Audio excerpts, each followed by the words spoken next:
Buenas tardes. El día de hoy vamos a revisar los enfoques humanistas, recordando que estamos revisando los enfoques en psicología. Ya vimos el psicoanálisis, ahora vamos a revisar los enfoques humanistas.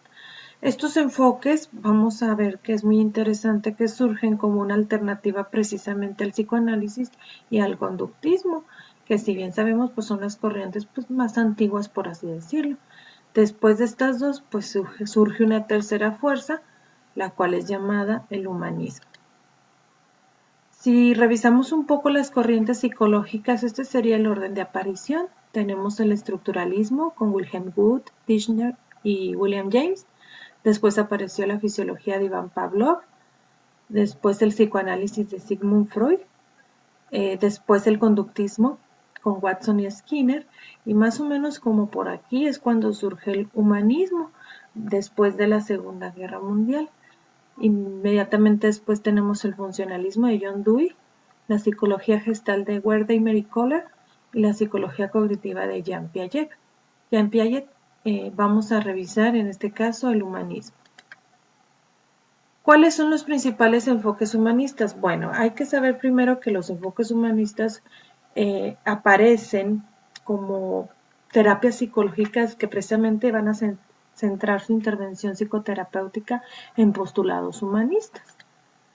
La clasificación es de la siguiente manera. Tenemos 6 tipos de enfoques humanistas. El existencialismo de Sartre, el enfoque transpersonal de Abraham Maslow, la psicología humanista de Rogers, la logoterapia de Viktor Frankl, el psicodrama de Jacobo Moreno y la gestal de Fritz Perls, ¿sí? Originalmente el enfoque lo pone Max Werder y Mary Kohler, pero ya como terapia, pues Perls lo hace.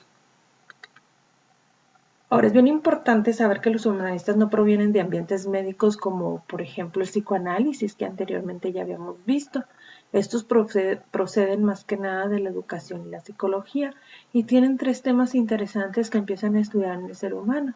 Una es la subjetividad de todo individuo, la experiencia singular del sujeto y una muy importante es la autorrealización, que aquí interviene la espontaneidad, la creatividad y el desarrollo personal. El humanismo considera al ser humano como un ser global. Al decir que es un ser global, pues no es otra cosa más que considerarlo como un todo en el que configuran y convergen sentimientos, pensamientos, conductas y acciones. En pocas palabras, refieren que el ser humano está hecho de sentimientos, pensamientos, conductas y acciones. Las conductas del ser humano son intencionales. Para el humanismo dice, toda conducta tiene una intención y precisamente esa intención es la que le va a dar sentido a esa ejecución de la conducta. Para el humanismo dice que toda la existencia humana se desarrolla y transcurre en un contexto interpersonal. ¿Qué significa esto? No podemos vivir aislados, sino más bien el convivir con otras personas nos hace desarrollarnos existencialmente hablando. Y para el humanismo los hombres son seres o personas autónomas. Recordemos que autónomo significa que se gobierna a sí mismo. Para el humanismo, el ser humano tiene la capacidad de tomar sus propias decisiones, pero también tiene la necesidad de convivir en un contexto interpersonal. Ellos refieren que solamente una persona autónoma es capaz de asumir sus responsabilidades dentro de las relaciones interpersonales. Hagamos referencia un poco que el humanismo hace mucho hincapié en esta parte de libertad, pero responsabilidad. La autorrealización, como lo decíamos anteriormente, es una de las finalidades del humanismo. Es la tendencia inherente a las personas, es lo que produce el que sean individuales y lo que permite que crezcan y se diferencien de las demás personas. Otro de los conceptos importantes para el humanismo es la experiencia interior. Esta experiencia interior, de cierta manera, cada individuo la vivencia de una manera muy personal, muy individual, muy auténtica. Y de cierta manera, la persona tiende a 2 cosas, a desarrollarse de acuerdo a su experiencia interior, pero también a tener percepciones muy diferentes respecto a otro tipo de personas. Las influencias del humanismo, bueno, pues tiene 3 influencias, de la psicología, de los factores sociales y culturales y de la filosofía humanista. De la psicología, pues prácticamente hubo un rechazo a las 2 psicologías dominantes, que en aquel tiempo eran el conductismo y el psicoanálisis. hubo una necesidad de ofrecer una visión del ser humano en el cual ya precisamente se le veía de una forma más humana. Entonces apareció el humanismo como una tercera fuerza. Este tipo de psicología va a presentar una gran variedad, por lo que es más apropiado hablar de un movimiento más que de una escuela.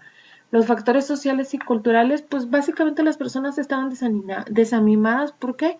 Pues después de la Segunda Guerra Mundial, la latente amenaza atómica que tenían, la Guerra Fría y la insatisfacción social, puesto que habían tenido muchas pérdidas, no nada más materiales, sino personales, de seres queridos, o incluso ellos mismos perdieron un miembro de su cuerpo. Entonces este desánimo hace que los especialistas en psicología intenten darle una visión más humana y el tratamiento sea más humano con este tipo de personas.